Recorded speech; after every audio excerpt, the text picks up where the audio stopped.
السلام علیکم. آج کے سچ کے ساتھ میں ہوں وسیم عباسی. آج کا دن گو کہ اسمبلی میں تو دھماکہ خیز رہا، لیکن آج الیکشن کمیشن کا وہ فیصلہ آ گیا جس کا زیادہ تر لوگوں کو اندازہ تھا کہ مخصوص نشستیں پی ٹی آئی کو نہیں دی جائیں گی.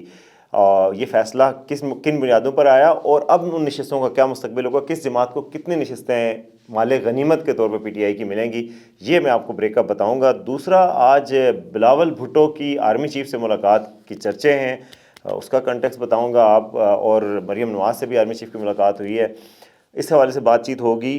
اور تیسرا یہ ہے کہ اسمبلی میں بہت ہنگامہ خیز آج کا سیشن رہا، جس میں بلاول بھٹو غصے میں بھی آ گئے اور کارٹون بھی کہہ دیا ان کو، اس حوالے سے بھی بات ہوگی. تو سب سے پہلے جناب الیکشن کمیشن کے فیصلے کی طرف آتے ہیں. الیکشن کمیشن نے جناب فیصلہ دیا ہے جس کی سب کو توقع تھی. ٹیکنیکل پوائنٹس پر ایک دفعہ پھر میرے خیال میں سنی اتحاد کونسل کے ساتھ زیادتی ہوئی ہے اور ان کو مخصوص نشستوں سے جو ہے وہ محروم کر دیا گیا ہے. الیکشن کمیشن نے فیصلے میں کہا کہ جی ان کو مخصوص نشستیں نہیں مل سکتی. کیوں جی؟ انہوں نے آئین کا آرٹیکل 51(6) 51(6) کے تحت انہوں نے کہا، اور الیکشن ایکٹ 2017 کی سیکشن 104 اور الیکشن رول 2017 کے قاعدہ نمبر 92 اور 94 کو کوٹ کیا اور کہا کہ جو سنی اتحاد کونسل تھی اس نے خواتین اور اقلیتوں کی مخصوص نشستوں کے لیے انہیں درخواست نہیں جمع کروائی تھی، بر وقت درخواست جمع نہیں کروائی تھی. یہ ایک ٹیکنیکل پوائنٹ ہے اور کوٹے کا کوئی دعویٰ نہیں کیا تھا، تو اس لیے اب ان کا کوئی حق نہیں بنتا. 4-1 سے الیکشن کمیشن کا فیصلہ ہے. پنجاب سے جو ان کے ممبر ہیں انہوں نے مخالفت کی. انہوں نے کہا کہ انہوں نے بھی اس پوائنٹ پہ مخالفت کی کہ سنی اتحاد کونسل کو سیٹیں تو نہیں ملنی چاہیے، مگر جو بچا کچھا تاوان ہے اور جو بچا کچھا مال غنیمت ہے وہ آپ دوسری پارٹیوں میں نہ بانٹیں بلکہ ان کو خالی رکھا جائے. تو لیکن باقی جو 4 ارکان ہیں اور اکثریت ہے، جو فیصلہ آپریشنل ہے، اس کے تحت باقی یہ ساری سیٹیں آپس میں بانٹ دی جائیں گی. کیسے بندر بانٹ ہوگی اور کیا کس کو کتنی سیٹیں ملیں گی یہ میں آپ کو بتاؤں گا.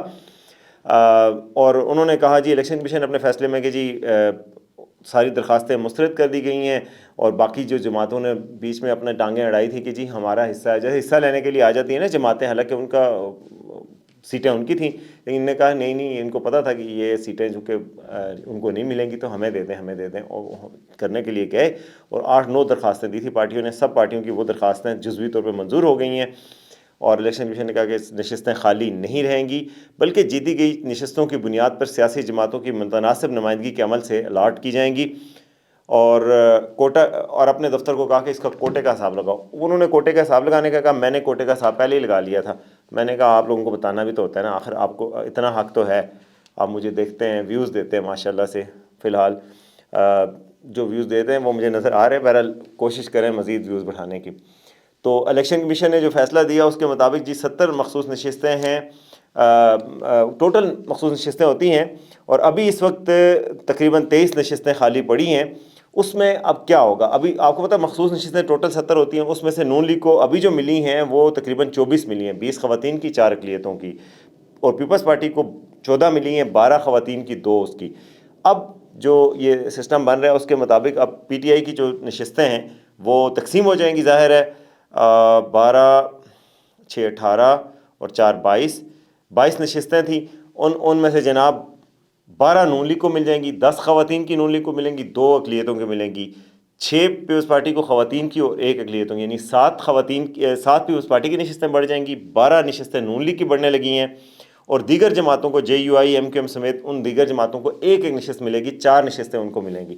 تو گویا اس کا وہ بانٹ برت ہو گئی اور مال غنیمت لوگوں نے آپس میں بانٹ لیا اور پی ٹی آئی کی چھٹی کروا دی گئی. لیکن پی ٹی آئی کے پاس کیا آپشنز ہیں؟ پی ٹی آئی کے پاس اس کے حوالے سے کورٹس میں جانے کا آپشن ضرور موجود ہے، اور وہ فورم اپنایا جائے گا ہائر کورٹس میں جا کر، اور اس میں کہا جائے گا. اور کچھ لوگ کا یہ بھی کہنا ہے کہ سینٹ الیکشن کے بعد کوئی امکانات ہیں کہ ان کو ریلیف مل جائے اور یہ سیٹیں واپس ان کو مل جائیں. شاید سپریم کورٹ کا کوئی ان کے حق میں ریلیف دے دے، کیونکہ پہلے بھی سپریم کورٹ یاسمین راشد کے کیس میں اور 1-2 اور کیسز میں ان کو ریلیف دے چکی ہے. بلے والی بات اب پرانی نہیں ہو گئی ہے نا. بلے والا جو ٹیکنیکل بنیادوں پر پی ٹی آئی کے خلاف فیصلہ آیا تھا اس کے بعد کچھ حق میں بھی چھوٹے چھوٹے فیصلے آئے. تو اس فیصلے کا پی ٹی آئی کو ساری امیدیں ہیں کہ اب سپریم کورٹ سے ان کو انصاف مل جائے گا. اصولی طور پر یہ بنتا ہے، جو اخلاقی طور پر یہ پی ٹی آئی کا حق بنتا تھا سنی اتحاد کونسل کا، لیکن اخلاقیات کون مانتا ہے؟ ٹیکنیکل بنیادوں پر، لیگل بنیادوں پر فیصلہ دیا. اور ٹیکنیکلی جو ماہرین قانون ہیں ان کے مطابق الیکشن کمیشن کا فیصلہ ٹیکنیکل بنیادوں پر دیکھا جائے، خالص ٹیکنیکل بنیادوں پر، تو اس میں کوئی اتنا بڑا سکم نہیں ہے، کیونکہ سنی اطاعت کونسل اپنی دے نہیں سکی تھی اپنی لسٹ، تو ظاہر ہے پھر ہے جرم ضعیفی کی سزا مرگ مفاجات۔ اور پی ٹی آئی خصوصی طور پہ سنی اطاعت کونسل سے اسی لیے ملی تھی کہ سیٹیں مل جائیں، اگر سیٹیں نہیں ملنی تھی تو پھر کیا فائدہ ہوا؟ ہاں ایک فائدہ ہوا ہے کہ ان کے جو ارکان ہیں وہ پکے ہو گئے اور اب وہ پارٹی چھوڑ کر نہیں جا سکتے، کیونکہ ایک پارٹی کو جوائن کر لیا، آزاد ارکان تھے پہلے۔ اچھا جی، اس کے بعد کیا ہوا؟ آج جناب حلف لے لیا ہے شہباز شریف صاحب نے، پاکستان کے 16ویں وزیر اعظم بن گئے ہیں، اور آج حلف لے کے جب ان کا حلف لیا جا رہا تھا تو میری دعا تھی کہ ایک حلف میں ایک چیز اور شامل کر لیں، کہ میں یہ بھی حلف دیتا ہوں کہ آج کے بعد جو ہے نا آسان اردو میں بولوں گا اور مختصر بات کیا کروں گا۔ اتنی لمبی تقریر انہوں نے کل بھی کی، اور وہ آئندہ بھی، مجھے سب سے بڑا دکھ یہی ہوگا کہ وہ بہت لمبی تقریریں کریں گے اور ہم کیسے اس کو رپورٹ کیا کریں گے، اور تقریروں میں شبانہ روز کوئی دقیقہ فروغ گزاشت نہیں کریں گے، اور چشم بدور اور چشمہ یہیں سے نکلے گا، اور پتہ نہیں کیا کیا ہے۔ نوجوان نسل کے ساتھ کنیکٹ کرنا ہے تو الفاظ وہ بولیں جو آج کل کے بروز بولتے ہیں، اور جین زی جو بولتی ہے، تو جین زی کے ساتھ کنیکٹ نہیں کر پائیں گے۔ بہرحال انہوں نے آج حلف لیا، اس حلف میں کچھ لوگوں کے لیے بہار آ گئی، ان کے لیے تو آئی، تو وہاں پر جناب بلاول بھٹو کی مریم نواز صاحبہ کی ملاقات ہوئی، army chief general Asim Munir سے، مختصر سی ملاقات کی ویڈیو مریم نواز کی آئی۔ اس کے بعد بلاول بھٹو کی جو تصویر آئی تو انٹرنیٹ کو تو جیسے آگ لگ گئی نا، اس میں جی تصویر میں نظر آ رہا ہے، جیسا کہ آپ کو بھی نظر آ رہا ہوگا، اس میں جناب بلاول بھٹو آرمی چیف سے مل رہے ہیں، دونوں بڑے خوشگوار موڈ میں ہیں، لیکن جو تیسرا شخص ہے پیچھے دیکھتا ہوا وہ ان سے بھی زیادہ خوشگوار موڈ میں ہے، اور وہ زرداری صاحب، ان کی آنکھوں میں چمک ہے اور وہ بھرپور مسکراہٹ جو شمالاً جنوباً ان کی ہے اس میں، اور لگ رہا ہے کہ انہیں کتنا فخر ہو رہا ہے کہ آج یہ جو پودا انہوں نے لگایا تھا تناور درخت بنا ہے۔ اور بلاول بھٹو جو ہے وہ آج جو ہے وہ آرمی چیف سے مل گئے، اور وہ خوش تھے، بڑے خوش لگ رہے تھے، گو کہ وہ وزیر اعظم نہیں بنے، لیکن یہ ہے کہ وزیر اعظم آج نہیں بنے تو کل بن بھی تو سکتے ہیں، ایسی کوئی بات تو نہیں ہوتی پاکستان میں، کوئی اتنے وہ بات بھی نہیں ہے کہ وزیر اعظم آج نہیں بنے تو کل نہیں بن سکتے آپ۔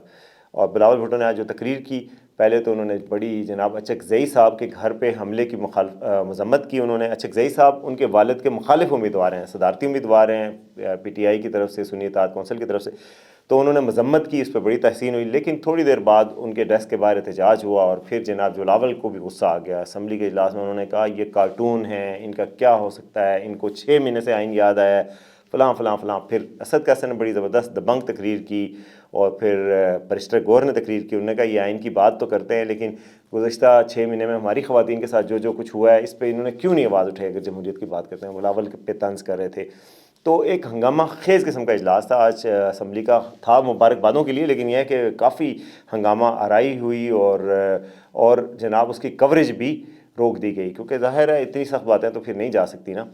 لیکن یہ ہے کہ بلاول بھٹو نے آج پی ٹی آئی کے خلاف باتیں شروع کیں، اور جناب آخر میں جا کے آرمی چیف صاحب سے ملاقات کی، اور ہنستی مسکراتی ملاقات ہوئی، اور اس کے بعد وہ وائرل ہو گئی، اور انٹرنیٹ پہ اب سب یہی ڈسکشن کر رہے ہیں، کوئی کیا کہہ رہا ہے، کوئی کیا کہہ رہا ہے۔ ایک ٹویٹ جو مجھے بڑی پسند آئی، کسی نے بڑی مزاحیہ سے لکھی ہوئی تھی کہ بلاول بھٹو جناب اپنے خالق حقیقی سے جا ملے، حالانکہ یہ بات غلط ہے، لیکن یہ ہے کہ مزہ بڑا آتا ہے سن کے اس طرح کی دلچسپ باتیں۔